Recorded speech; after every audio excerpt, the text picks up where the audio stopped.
The following episode of the Maui Chamber of Commerce's Business Matters was originally broadcast on September 12th, 2023.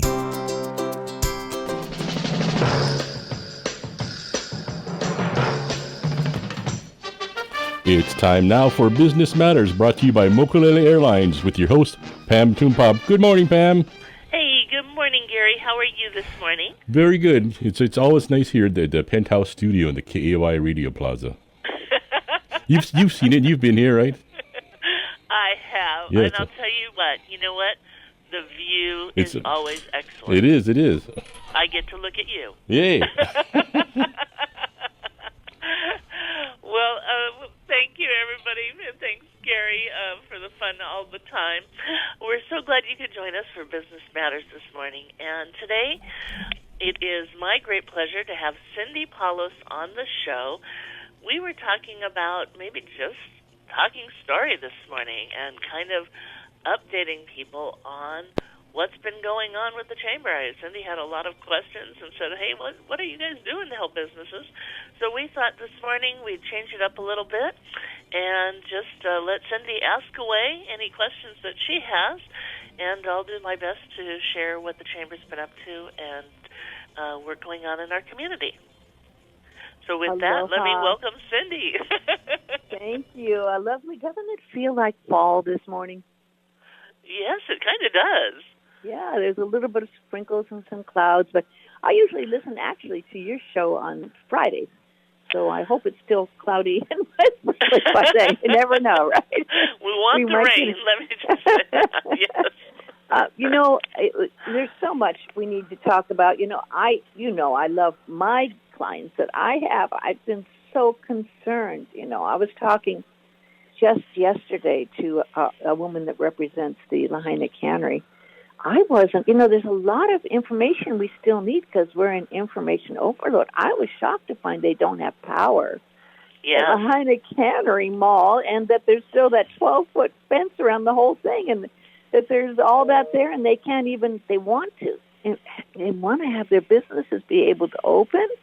And thank God we have an October 8th date at this point. But You know what, Pam? You and I know it's going to take a lot to coordinate. And I think if we all have that going and the government gets on board with trying to get Lahaina rolling again so that the businesses there, places like Safeway that are so important and other businesses can reopen, employ their employees before their employees leave the island, So what's going to, hopefully all these employees can survive 2 months and not get another job or leave. So when things happen, like hopefully everyone's ready for Halloween. Hopefully everyone's ready for the Maui Invitational, which brings in, I think you said it brings in $5 million? $16 million. And that's without looking at the type of exposure we get from ESPN as they broadcast that worldwide. So it's a really important event to our community. I think, Cindy, one of the things that, and it sort of frames everything we do right now, is Maui is the most dependent island on tourism in our entire state chain. And then, we really struggled to recover from the economic devastation caused by COVID just 3 years ago. And now we've seen economic ruin in Lahaina, which was our economic engine. It really had such a wide impact. So the firefighters have taken loss of life, loss of housing, when we had a housing crisis. And the social and economic challenges that we face with these two disasters back to back is really a landslide of hurt across our entire island. We're grieving. We're trying to move forward as quickly as we can, as you point out. They're saying some people may get back to the cannery on Wednesday. We're working on it, and the county's working on it.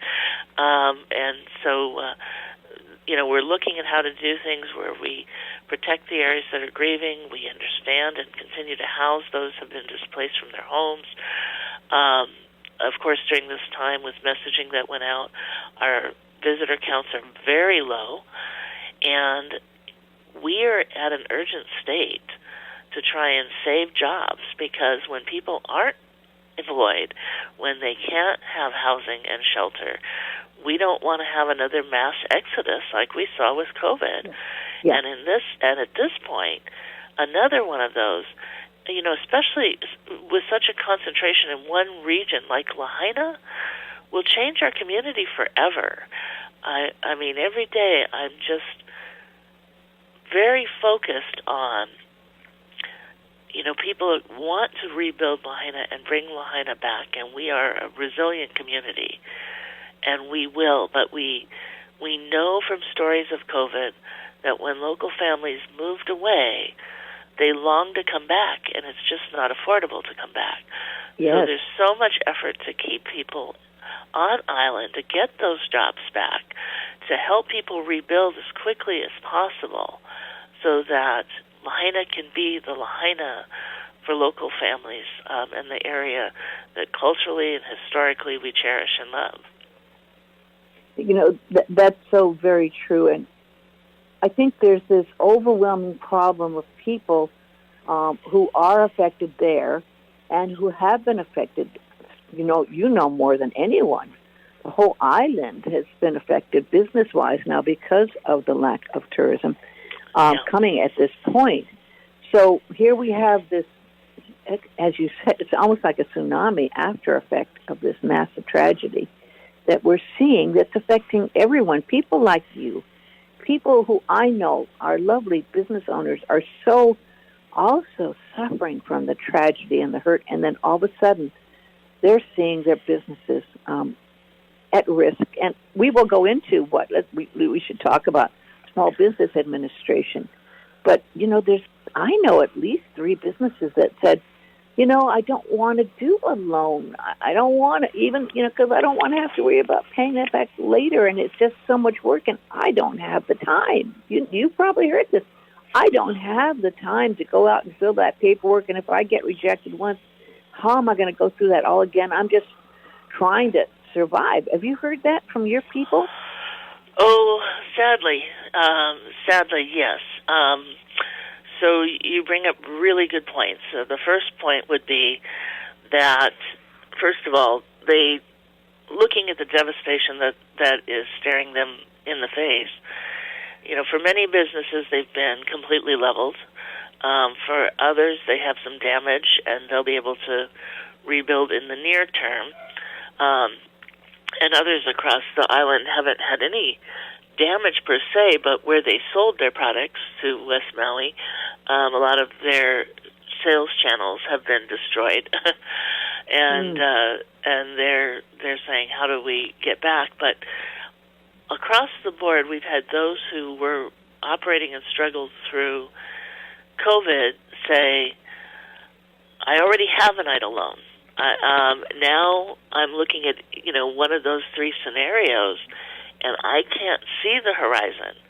And a lot of that, given when we'll be ready to rebuild Lahaina, when things get certified in terms of being safe, and when we can clear the land. And, we're talking several years down the road.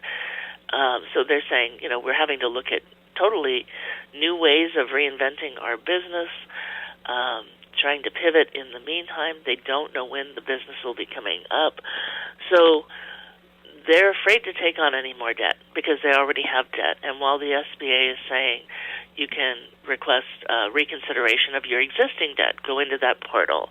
You can create a new portal to apply for new debt that the interest rate doesn't start for 12 months, so you can use that money for a full 12 months. They're saying, I'm looking at a cliff with no ability to repay what I've already got. Mm-hmm. So a lot of fear and trepidation around that. Second thing is, we have a lot of people applying for SBA loans, and the SBA has 4 loan programs going on right now, one for housing, one for equipment, one for businesses devastated by the fires, and the housing and the equipment and businesses devastated by the fires. Those three are all really fire-related. And then you've got an EIDL loan program back again, which is economic injury disaster loan program. So for those who didn't necessarily have devastation by the fire, but as a result of our overly dependent community on tourism, is still impacted and has other impacts. So, for example, a paint company the other day was saying we were going to sell $150,000 worth of paint for a renovation project to West Maui. That's not going to happen. As a kind of an outlier example that people should look at and think about as they look at these loan opportunities.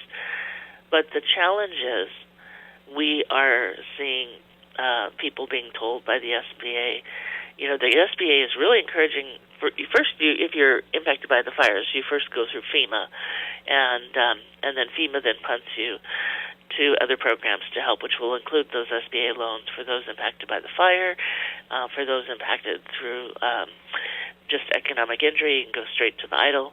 But what's happening is, with so much devastation going on, whether you were directly impacted by the fire or even businesses, we're hearing from a lot of activity business, restaurants, retail, with the visitor count so low, again, we're getting back to reduced store hours or restaurant hours. We're getting back to closings as we saw during COVID. So they're also impacted. And what they're saying is, without any strong recovery plan, we can't take on more debt, and we can't predict when our income is going to come back. So the SBA is also turning down many loans.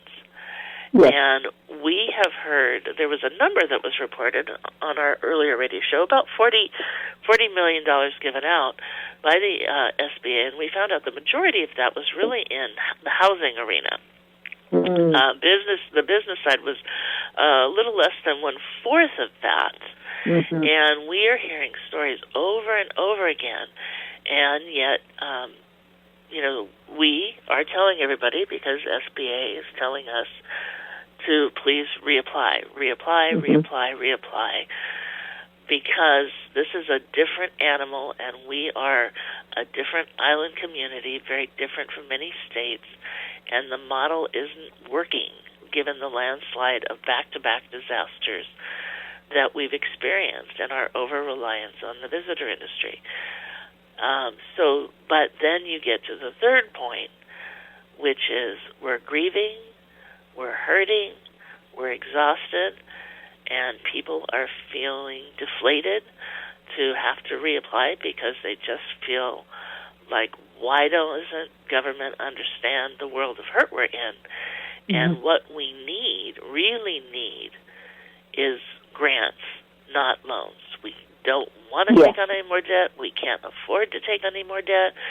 We need some of those federal loan programs. But this isn't a national disaster. So unlike COVID, where you had congressional leaders from every state saying, "Look, something has to be done. This is a national disaster." Mm. We have to understand that those programs were geared up during a national disaster and haven't been available to other disasters because they've shored up those other disasters a different way. I was not aware of that. You know what? That's a very, very important, good point. I was wondering, you know so much about this, Pam.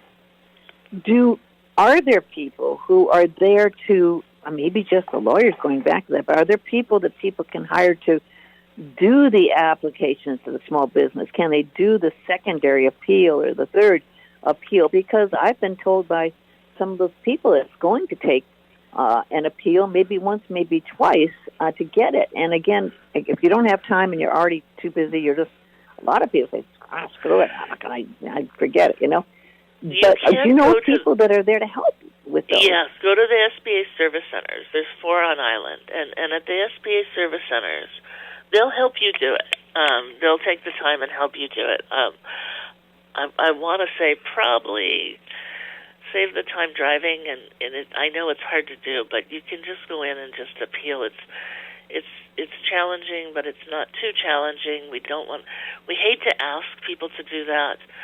You can get help. There are people who will do it for you, but by the time you drive somewhere and stand in line and do those other things, and also we want to be real. It can take. Here's the good news. The good news is that if you apply early and you don't get it and you appeal, you're still in for the early date, because they have also opened up the service region from Maui County to statewide, as businesses across the state have said, we have economic injury because we serve Maui. We brought in, sold a lot of our products on Maui Island, and we're not able to sell to those businesses that are closed. So now we're competing not just with Maui County applications, but statewide applications. So I do want to encourage people. I'm saying to people, first of all, even if you are not sure you want the loan, apply for the loan. If it's offered to you, you don't have to take it. If it's offered to you, we're told that you have 6 months to decide whether or not you want to take it, and that would be before the 12 months kicks in. But as more applications come in, we don't want Maui families with the housing loans, and we don't want Maui businesses with the business loans to get bogged down in now what will be a statewide arena for applying. Wow, I wasn't aware of that. I know I've talked to you, and we've both been so very grateful. I think the whole island's been so grateful for the money coming in from many places. Of course, there's the government money coming in, but there's been so many donations. I mean, I don't know if anyone's kept track of how much money's coming in, but you and I know, Pam, everyone wants to help, but I don't even know the smallest percentage of that money that actually goes to the businesses. And I know this has been your concern because you're there to help, and you're seeing those money, which we're, of course, grateful for coming in, but a very, very small percentage is actually being directed into the business community. Very little. Yeah, we're trying. I mean, we've God bless other chambers of commerce across the nation who are fundraising and sending that money to the Maui Chamber of Commerce Foundation. There's so much money going into social services, and you're now starting to see reports on how is this money being spent and how is it being deployed, and some folks are doing a great job of getting things right out there. Others are still strategizing. We're still fundraising. We've got $30,000 contributed. We know most people don't think about what it means to get a business restarted, and so money often goes again to food and shelter and clothing and rent and mortgages, and all of that is so extremely important. I used to run Maui United Way. Meeting people's needs and basic capacity is always first and foremost. But what we're seeing is understanding the economic landslide and the importance of getting people back to work so they can sustain their lives moving forward is critical. And it's going to be really critical in terms of keeping our Maui community, the kind of Maui community that we really know and love. We hear so many people talking about they're worried about losing their land, and they need their jobs to pay their mortgages, and they need their jobs to save their land and rebuild. And so we really are trying to help businesses sustain themselves during this time. We don't see, people just don't make that connection. Business, they see a business and they think of an entity that has a lot of money. And they don't know Maui. They don't know Maui, and really, right, our business community by national standards is micro businesses primarily, not small businesses, right? We've got a lot of micro businesses and people who, basically their business is what's feeding their family. Yeah. They are employees. The owners are employees of their business. Yes. Absolutely. Right? We seem to forget what a business is, and that it's not just this entity somewhere that has a lot of money and can continue to pay for things when others are struggling. No, business owners are hurting. They are struggling with mental health issues and grief as well. And they're trying to keep it together to keep their business operational, not only for their family, but for their employees and their employees' families. And, I mean, the heartache I hear, just like COVID, when businesses were suffering, having to lay off their employees. This is their family. That's their extended family, their team, and they know the world of hurt. That when the business goes down, all of their team and family members go through. So it's a challenging time. We have not yet seen great support through the Chamber Foundation the way so many other things have been supported, but we're grateful for all support that comes in. And, you know, we are getting some opportunities that I'll hopefully be able to talk about soon, where there's some amounts of support that are not millions of dollars,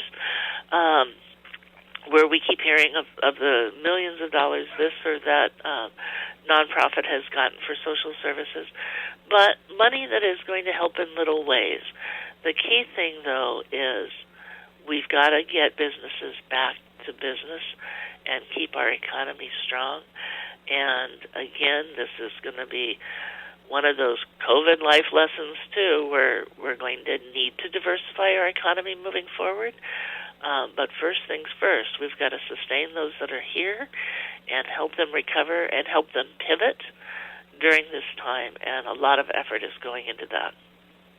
Well, I know, you have this wonderful sponsor. Thank God for Mokulele Airlines. They're so kind and good. But then we think about even the airlines, of course, and people like that. Of course, all of that's being affected as well.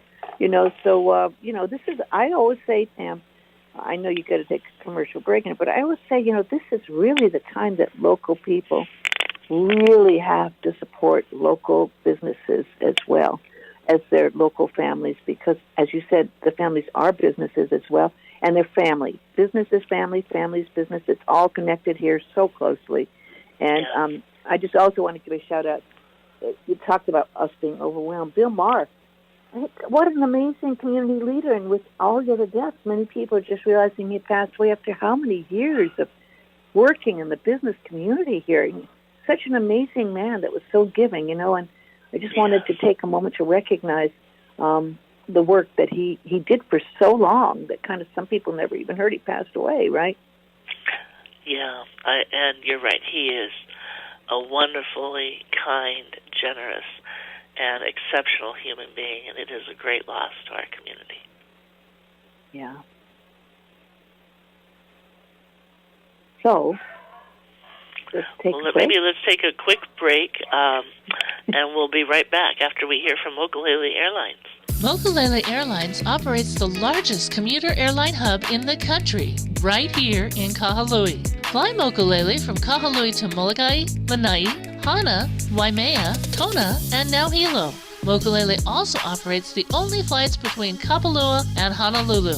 There is never a middle seat on Mokulele, and every seat has a window and aisle. Visit mokuleleairlines.com and take your next flight from the newly renovated Mokulele Terminal.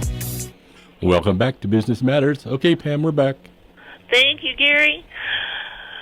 Well, Cindy, I wanted to also talk a little bit about, there was a meeting held last week by the Lahaina Town Action Committee, and it was a really important meeting. And the funny thing was that it got characterized a little bit different because there was a lot of people wondering, well, how did this meeting get organized, and what was the purpose of this meeting, and why were more people in the community not invited, and all of that is really to say that there was a group of businesses in Lahaina that felt they could be close to reopening if there were maybe some adjustments like we made during COVID, tweaks in laws or permitting that could help them expand their capacity or maybe help them pivot, if there could be some minor harbor improvements, things like that.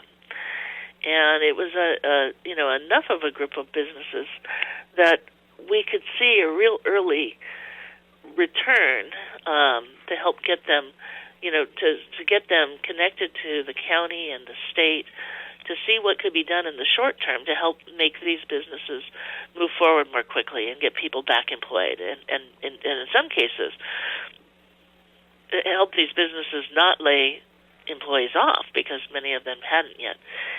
And so Lahaina Town Action Committee did a great job of really, communicating with others, and Senator Linda Coit and I attended a meeting that they had, and it just came about, let's organize a meeting to just deal with this cluster of businesses that could reopen very quickly if we can get some solutions. And how can we get some solutions and get these businesses important answers? Because every night businesses,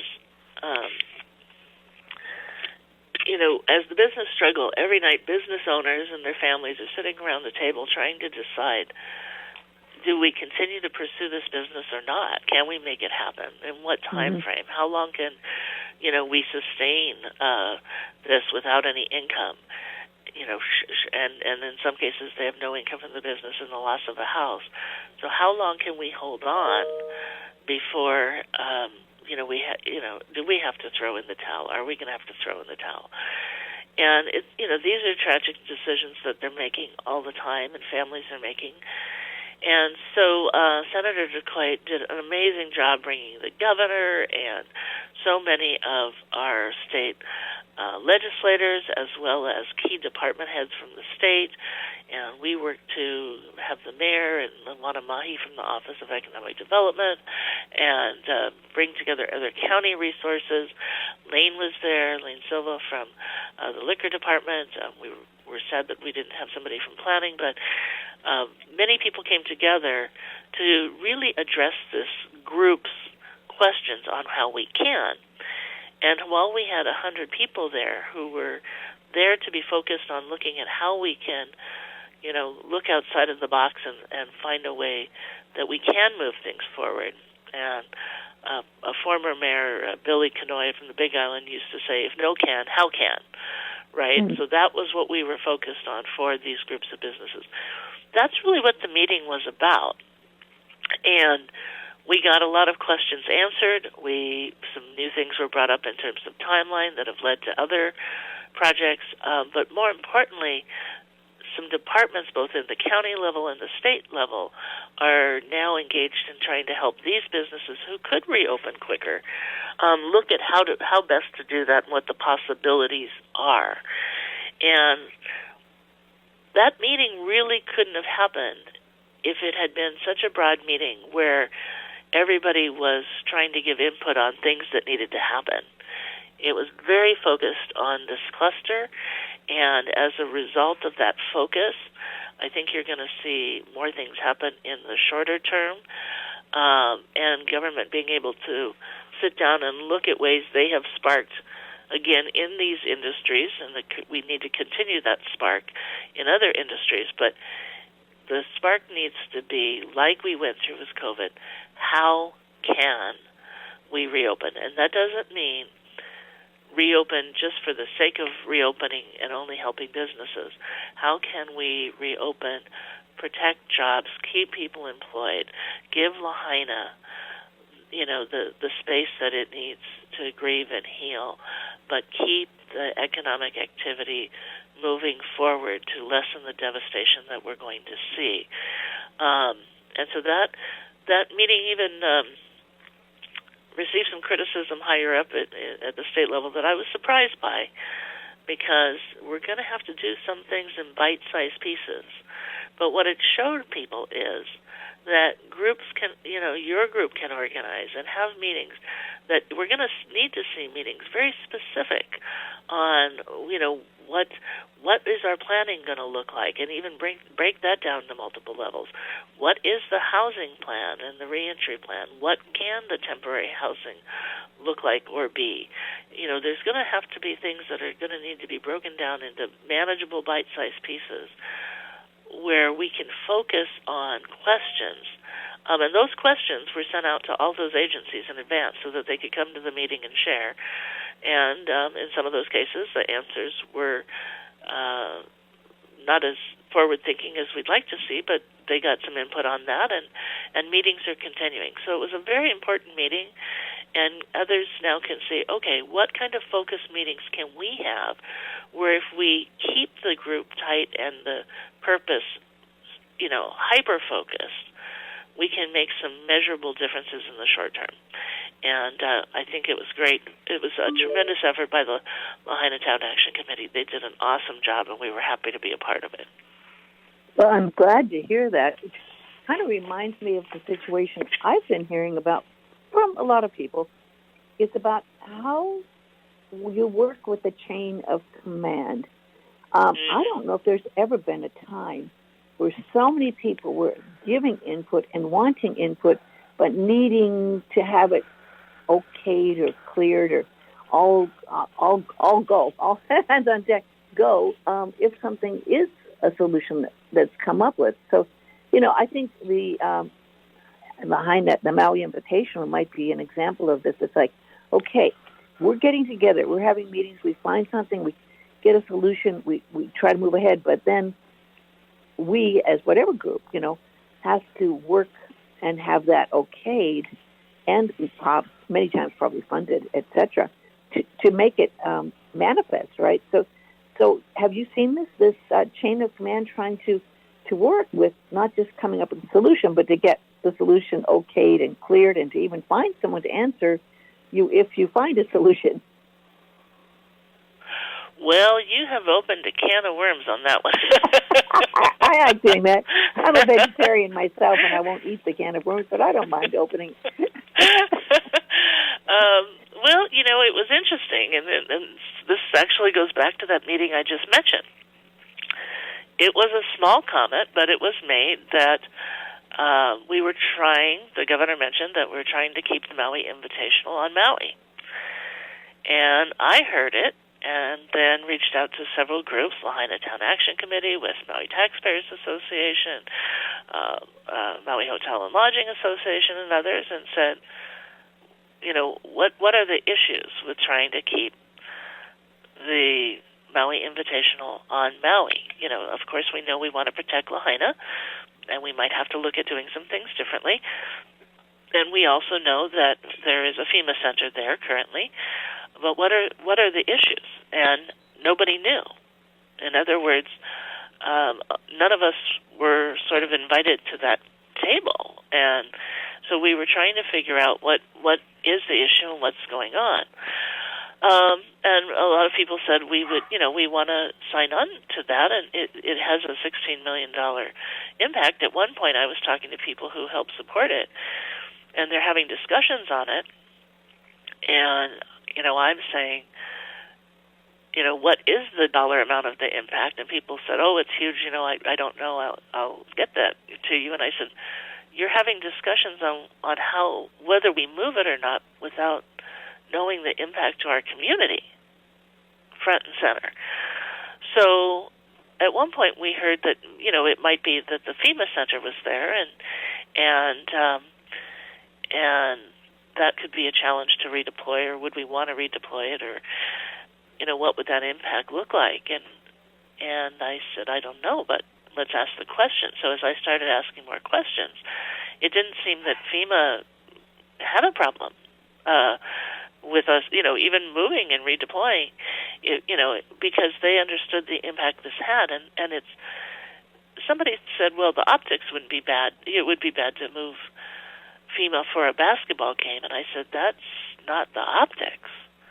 The optics is we have a long-standing partnership of people who have invested in Maui and contributed great amounts to our economy and could be employing a lot of people during this tournament. And, this could be a lifeblood and shot in the arm with some economic activity, as well as global exposure on, helping people understand where we're really at and how they can be a part of helping our community and getting people back to work. And again, understanding we have to do some things differently.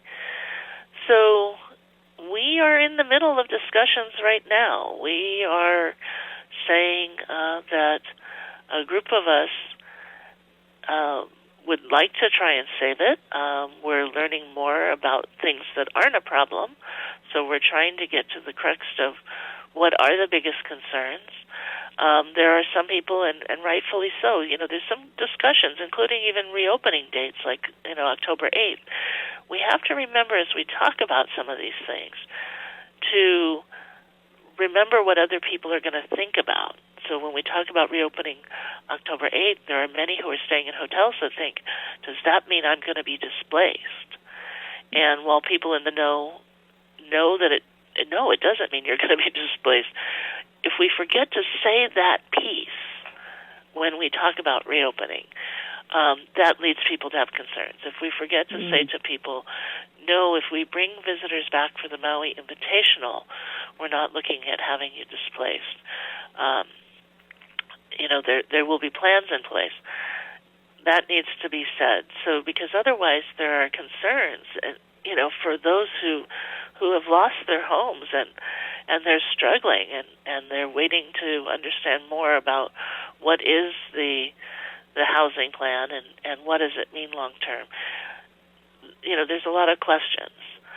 But getting back to if no can, how can we do this to have a shot in the arm for our community where we can let people know we are.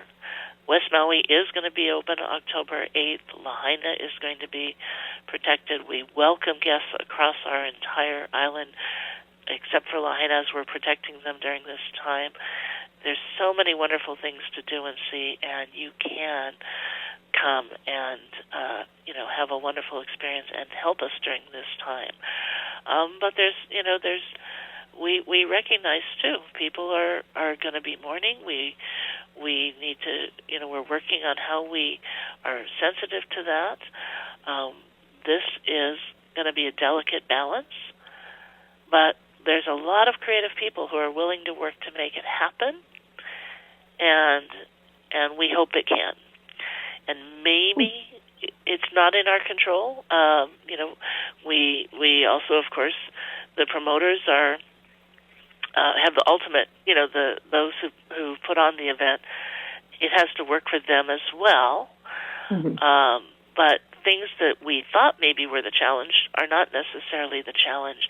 And we wanted to let the promoters know that a group of organizations on Maui and a group of community organizations who have always rallied to do this event, and youth groups and others, are interested in having it. Mm-hmm. So is there a way to work together? Well, and of course there's a domino effect. I know there's people discussing if the tournament's going to happen, the golf tournament, and, that's another huge way to get national exposure and to have people come in. And of course, that Kaanapali area there is open, So I know they're discussing that now. Have you heard anything about that discussion about whether, isn't it usually is it December or late December, right, where the golf tournament happens? To be honest with you, I'm drawing a blank on what the date is, but it is towards the end of the year, beginning of New Year. I'm not 100% sure on the date, but there was concern, because also there was even some concern to say, well, if we're open October 8th, what is the optics if we can't bring an event back in November for the Maui Invitational, which happens the week of Thanksgiving? And, would that have a landslide effect? And what would that mean to our economy and jobs? So we are hearing that golf tournament, though, is secure, yet... Oh, good. Yet I heard a comment made the other day that it was secure, but are we inviting them back? When messages go out, we need to make sure that leadership is clear that we are inviting them, that we welcome them, that we want them back. So that's really important. And also, again, we need to, let our community know, and here's what our plans are in place and how we can do these things so that they feel safe. You know that, when you have an event that is planned and is going to be happening, the businesses that are there, that survive, but maybe they're going, well, what's the point of opening at this point because there's going to be no visitors up here? They would have a reason. I mean, I'm thinking of I heard Mala and also that stretch there in Starnu. Some of those restaurants survive, but I don't believe they're open. But there's also a lot of other restaurants up there that may go, well, I don't know, what's the point of opening at this point if we don't have employees, we don't have an event. But I think an event gives people a reason, a motivation to get, how it is. If you have a reason, you make it happen, right? Absolutely. And I think the key thing is there seems to be some concern about hotel capacity, but hotels have great capacity right now. They do. So there is capacity. And I can't speak for the hotel industry, really. That's Lisa Paulson and Maui Hotel and Lodging Association. But, I mean, we're hearing from hotels to say we have capacity, and even if we have more visitors come in, we're still going to have capacity. So it's, we've got to come together, and one of the things that we saw during COVID is we had teams of people that were brought together for discussion between industries and how do we make it happen. And we kind of haven't gotten there yet with this disaster, but I'm sure it will happen. And groups like ours are saying, we're trying to engage in the discussion and start bringing people together.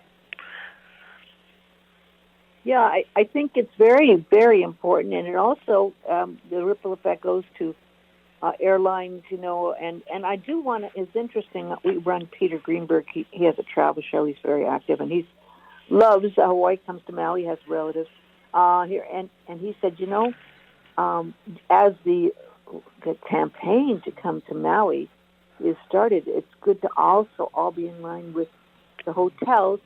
That, there's some deals flying in, but then maybe the hotels are not offering a discounted rate.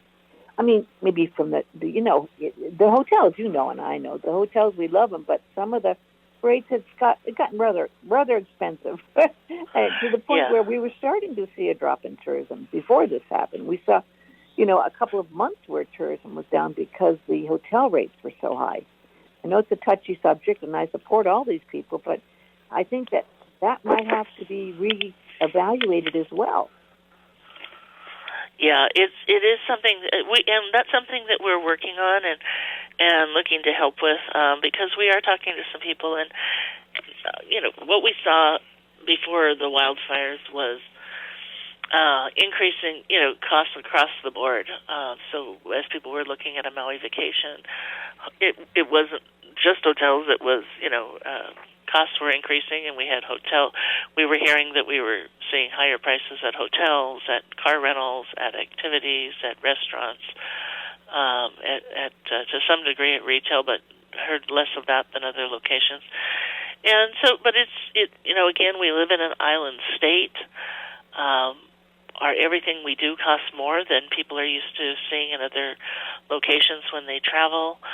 Of course, not if you're talking about global travel, but when for a lot of our visitors who are coming from the mainland, things are considerably more expensive than what they're used to in neighboring states.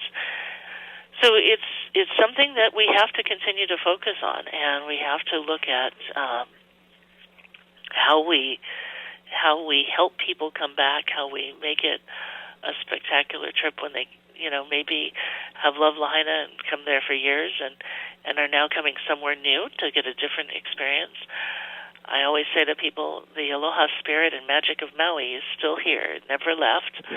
And this is a great way to come and be a part and share in that while knowing you're making a great contribution to this community during this time.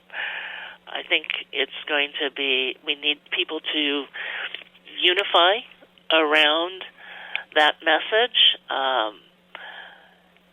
There were other dates that were proposed at one point that were in November, and one was November 15th that was mentioned, and businesses were freaking out, saying, I don't know that I can hang on that long. Again, we're still recovering from COVID, and now we are dealing with a different disaster, and we're having to lay off our employees, and our employees want to work there, and we want them to work. We don't want to shut down the tour business and the store and.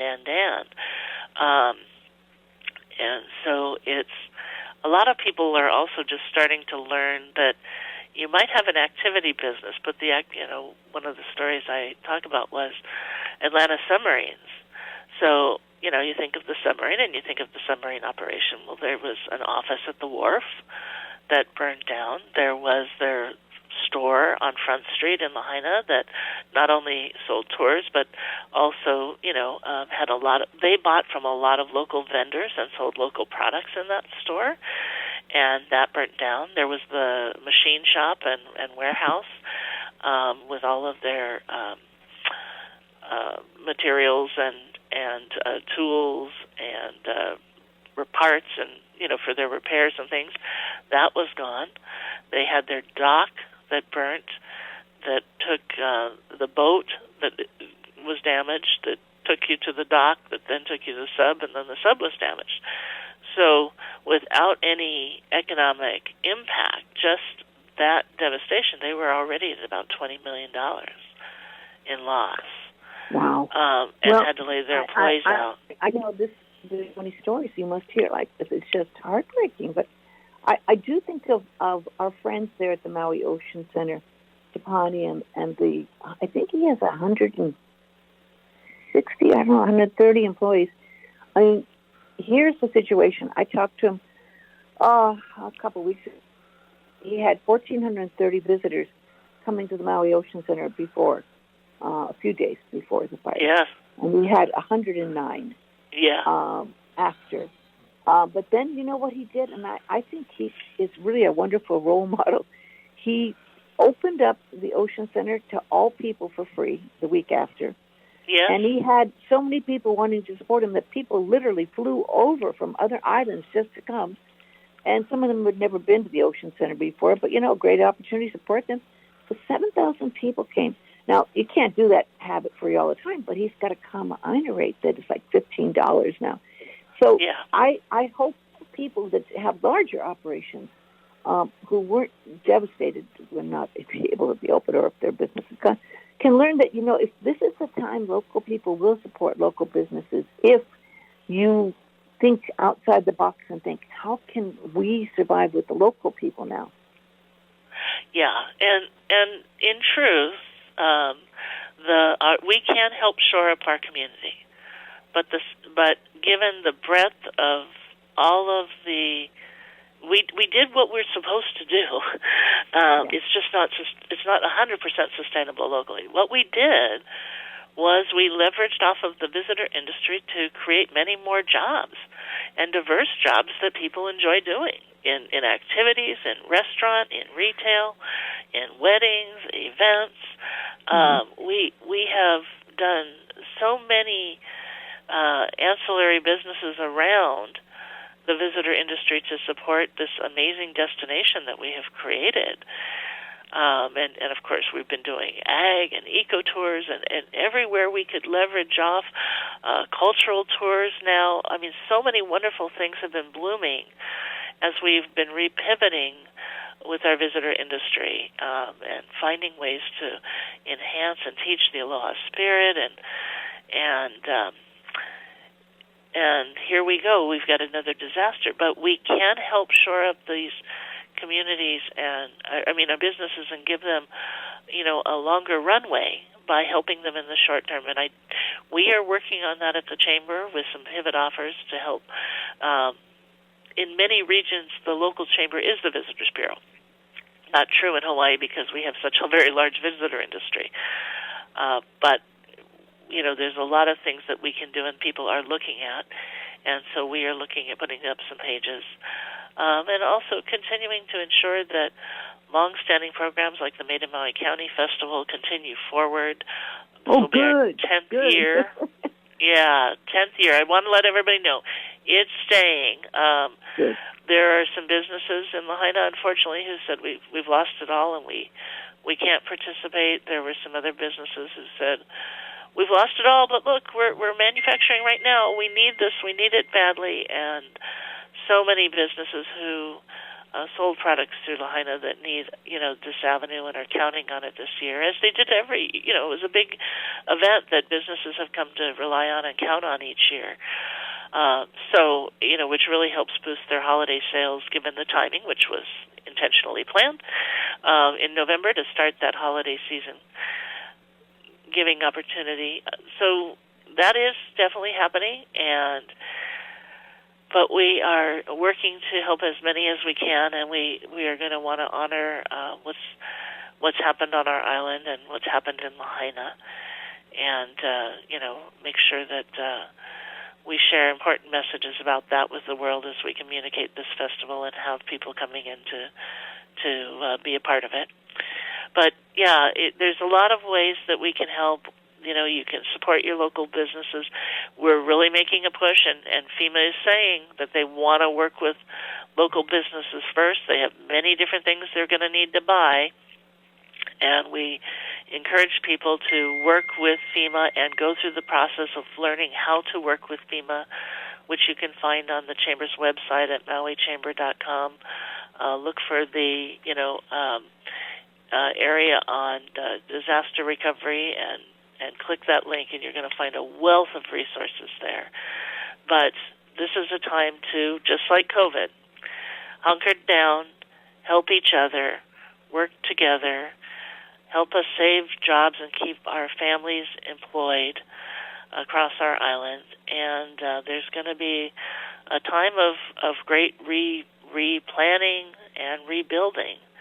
And we're going to need all hands on deck and creative solutions to get it done the way we want to see it done, but as expeditiously as possible. So Gary's pinging you and me. Can you hear the little ping saying that we're out of time pretty much? Gary's saying yes, that's it, Cindy. But Cindy, thank you so much for joining me on the show today and talking story about where businesses are at, the things that they're facing, the things that the Chamber is doing and our community is doing to help. We really want to thank all involved, our administration and our governor and the state administration. It's going to take everybody at the table. So we encourage that more voices get heard in the planning process and that we all work together.